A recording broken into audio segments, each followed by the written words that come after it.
Tout le monde devrait connaître cette maladie grave qui touche un enfant sur 2500 et tous les enfants sont dépistés à la naissance.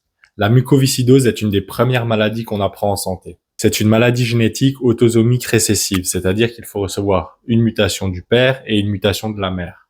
La mutation du gène CFTR engendre une dysfonction des canaux à chlore des glandes exocrines.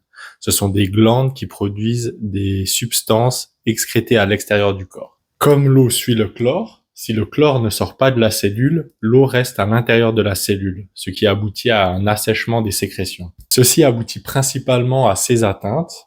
Premièrement, des poumons, avec de la toux, de la peine à respirer et des infections à répétition. Deuxièmement, une atteinte du tube digestif, avec des occlusions par les selles, une atteinte pancréatique, ce qui engendre des selles malodorantes et grasses. Et troisièmement, une atteinte de la fertilité chez les hommes et les femmes. Bien qu'il existe différents degrés de sévérité de la maladie, il n'existe pas de traitement curatif. Et l'espérance de vie médiane est de 50 ans environ pour les personnes traitées.